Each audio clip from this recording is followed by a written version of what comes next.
They did not come to destroy anything. They came to grade it. Assessment Officer Threlsav filed his 11th annual threat survey the way he filed the previous 10, comprehensive, polite, and wrong in exactly one place he had never thought to check. Small arms, armor composites, orbital denial platforms, cyber warfare doctrine, logistics doctrine, medical countermeasures. 412 pages, every human weapon system scored on a scale that went up to 9. Recreational vocalization scored a 0. It sat in Appendix J between decorative textiles and competitive sport, filed as non-threat cultural noise, no further monitoring recommended. The memo had taken him 4 minutes to write. It would take his species considerably longer to unwrite. He had not reviewed the file since filing it, because Appendix J had never generated a single follow-up query in 11 years of quarterly audits, which he had taken, reasonably, as confirmation that the category was correct. Appendix J had been compiled from a single afternoon of monitoring a public square in Accra, where Threlsav's survey drone recorded 11 minutes of a market crowd singing along to a song. None of them had rehearsed together, in 4-part harmony, without a conductor, without written music passed between them in the moment. His report noted the event as emotionally significant to local population, strategically irrelevant. He did not ask why 400 strangers had known the same words at the same time, in the same key, entering on the same beat. He had a weapons registry to finish, and a species that harmonizes without instruction did not fit anywhere on his form. Dr. Amara Ose had asked that question for 11 years to 2 universities that had declined to renew her funding for it.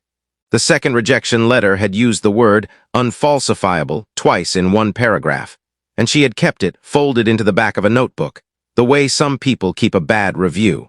She had argued, in a paper nobody outside her department read, that a folk melody is not decoration. It is a compression algorithm nobody built on purpose.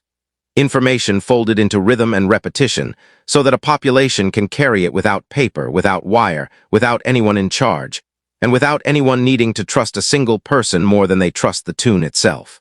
When the Directorate's Occupation Authority requisitioned university faculty for cultural liaison duties, a category they had also filed under non-threat. She was the only liaison who showed up already convinced her field mattered. She did not say this to anyone at first. She listened. Marcus Yun found the pattern before he understood what he'd found, because that was how Yun worked. He had spent 6 years breaking military ciphers for a government that no longer existed in any form he recognized, and had never once needed to feel something about a code to break it. He fed 300 recordings of call-and-response work songs into the same structural analysis he used on encrypted troop movements, expecting nothing, because the Directorate's own sensors had already logged this audio as background noise and moved on to the next quadrant. He went quiet for 11 seconds before he said anything, which for Yun was a long time, long enough that Osa looked up from her own screen. "These aren't just songs," he said. "They're synchronized state changes." He turned his screen toward her without further comment, because the graph did the explaining better than he could, and pointed at 3 separate recordings, taken 400 kilometers apart, that resolved into the same rhythmic skeleton. Call, then response, then a variation that only makes sense if the group already agreed on the rule before the song started. Nobody's teaching this in real time. It's already installed. Ose did not sit down on the floor. She had known this for 11 years, in the specific, humiliating way of having been right in a room where nobody was listening. What she felt instead was something closer to grief, not for herself, but for the 2 department heads who had told her the work was not rigorous enough to publish, and who would now never see the field validated in a form that mattered to either of them. Between Yun's discovery and Nair's, Osai ran a smaller test of her own, less rigorous than either of theirs, but the one that convinced her the theory had left the realm of academic argument entirely. She asked 3 unrelated choirs in 3 cities that had never coordinated with each other before the occupation to record themselves singing the same hymn from memory, no sheet music, no rehearsal together. All 3 came back with the same 4th verse, in the same key, with the same held note in the same place, a note that served no melodic purpose Yun's software could identify except to mark, precisely, where the verse ended and something else was permitted to begin. It was the closest thing she had ever seen to proof that a population could carry a synchronization pulse the way it carried a nursery rhyme, without knowing that was what it was doing. Priya Nair's discovery was smaller and mattered more, because it was the one that explained why none of this had ever been flagged. She spent 3 days cross-referencing Directorate sensor logs against Yun's structural maps before she brought it to the others, and she brought it the way she brought everything, quietly with the evidence already organized. Their threat sensors parse frequency, amplitude, and coding structure, she said. They're built to catch a signal disguised as noise. They were never built to catch meaning disguised as art. She let that sit for a moment before finishing it. Music doesn't register as a channel to them. It registers as weather, something that happens to a population, not something a population does on purpose. She did not smile when she said it, because she understood what was coming next better than either of the others. And she was already thinking about what a plan built entirely out of weather would look like to a sensor grid that had never once been asked to watch the sky for intent. There was a fourth conversation, shorter than the other 3, that none of them wrote down. Os asked the question out loud only once. If the Directorate could not hear a plan hidden in a hymn, how many plans had already been hidden in one, generations before any of them were born, by people who never called it strategy because they didn't need the word? Yun had no answer. Nair had a theory she kept to herself. Osai suspected the honest answer was that it had always been there, waiting for an audience that needed it enough to notice. She thought that night about the 2 rejection letters again, and about a specific line in the second one that she had never shown Yun or Nair. The committee finds no mechanism by which a melody could function as an information system, absent supporting evidence. The supporting evidence had been sitting in Appendix J the entire time, gathered by a species that had no reason to lie about what it saw and every reason to misfile it. She did not feel vindicated. She felt tired, in the specific way of someone who had been right for 11 years and had needed an occupation to prove it.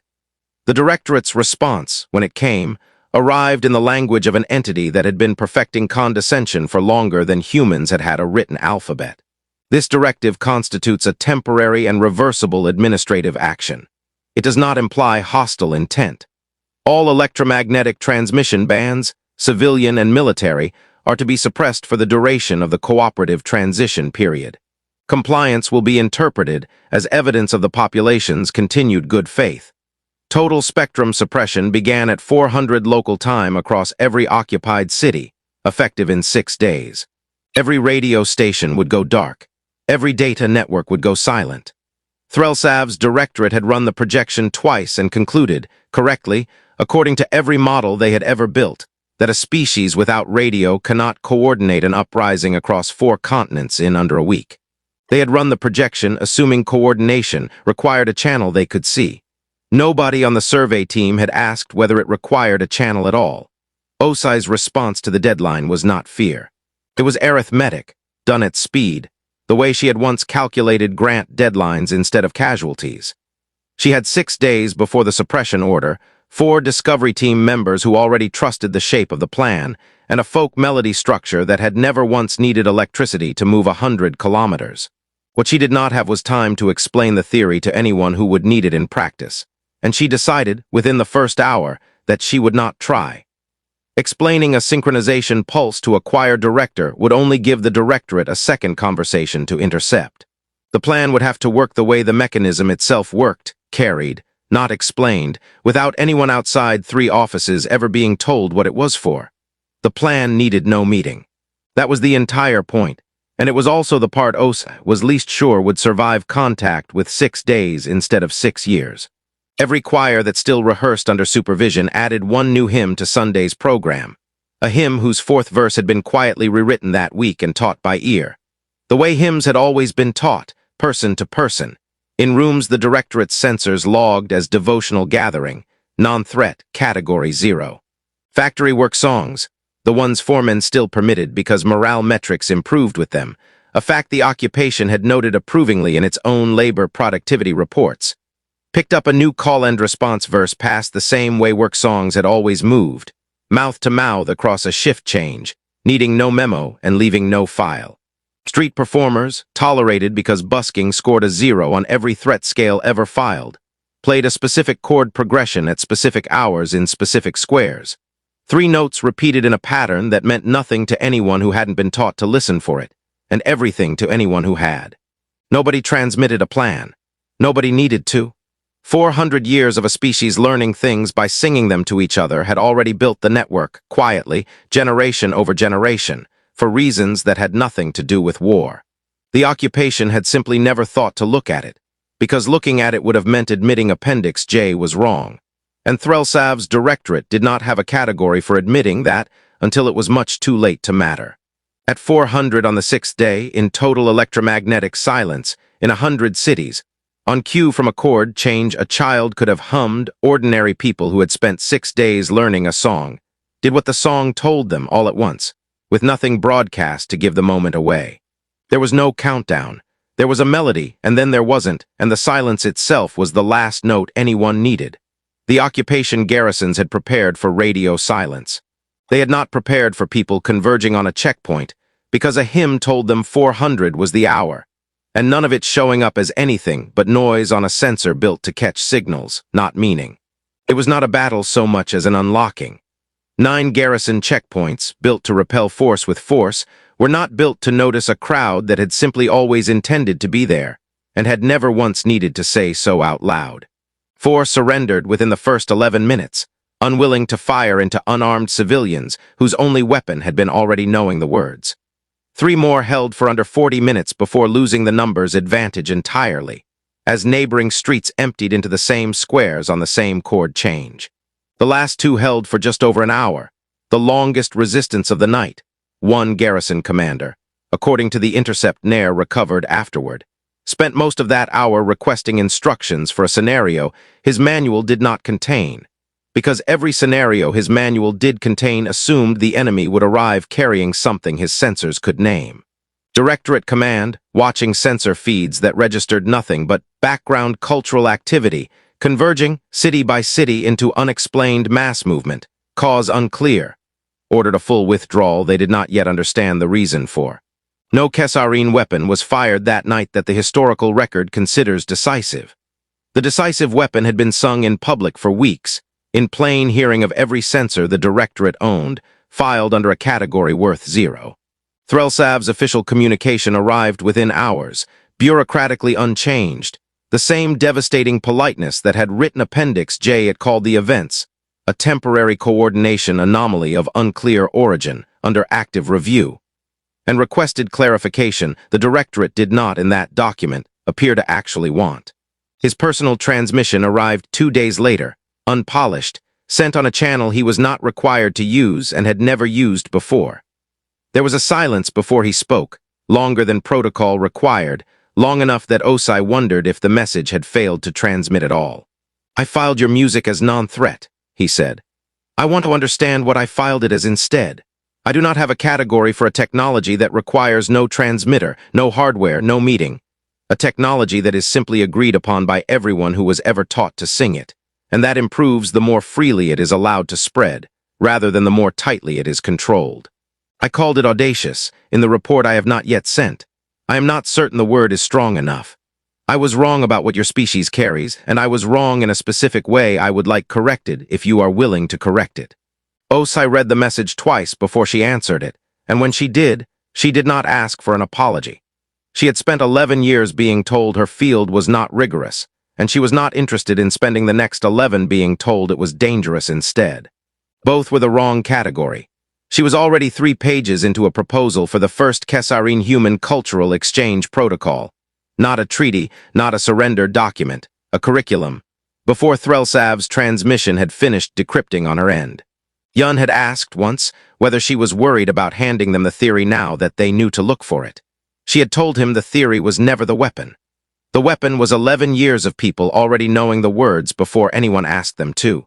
That part could not be requisitioned, filed, or classified after the fact, no matter which appendix it went in. Nair asked her once whether the exchange protocol was a risk, whether teaching the Directorate the mechanism meant losing the advantage that had won the night. Osai told her the mechanism had never been the secret. Threlsav could study the structure of every hymn on the planet and still not have what the choirs had. 11 years, or 400, of people trusting the tune before they trusted the reason for it. That part did not transfer by request, and it could not be extracted by any survey, however thorough. It could only be taught slowly to someone who was finally willing to sit in the room and learn it the way it had always been learned, by ear, from someone else who already knew it. The opening line of the proposal was the only part she had not needed to draft twice. Before we discuss weapons again, I would like to teach you a song. Not to use, just to know what it's for. To know what it's for.